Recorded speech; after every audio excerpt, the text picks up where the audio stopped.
Okay, let's talk about patient notes. Now we've already opened up a patient chart with our friend Brendolyn again, and from this screen we're going to click on the Patient Notes tab, and there's also a Patient Notes tab in the patient if you're coming from the Patient Hub as well. Now we're opening up a section of the patient's chart that contains medical notes and a variety of other documents from registration forms to lab reports to prescriptions, insurance information, and so forth. So the templates folder is also shown here, but I'll defer talking about templates until later in our tour. As you can see, the patient notes have been divided into several categories. To view a list of documents, just click on any one of the down arrows to open up that categories list. We're just going to open up a couple of categories here. We'll click on the prescriptions and also on lab. And then let's go ahead and open up the first prescription at the top. So then we'll click on the last lab result here, or I'm sorry, X-ray. Okay, that's fine.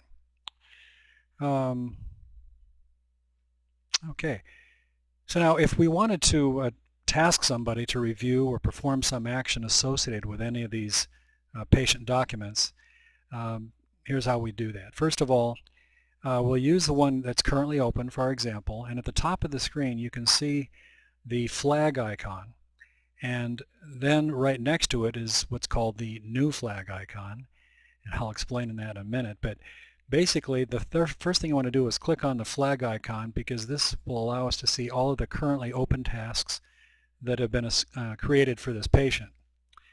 So you want to make sure that nobody's already created a task assigned relating to this particular document for this patient. So having done that, we'll go ahead and click on the exit button, and now we're going to click on the new flag button to assign our task. And what this does is bring up a task window that's basically just like email.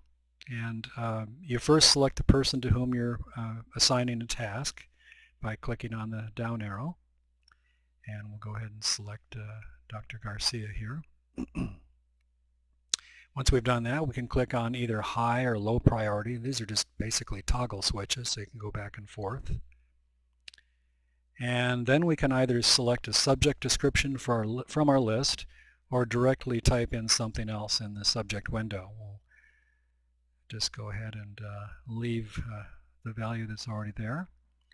And then when we go over to the to-do window, this gives us additional status values that we could select from a list, or we can just leave to-do as the default, and we're going to do that. Finally, we can type in a short note in the text window.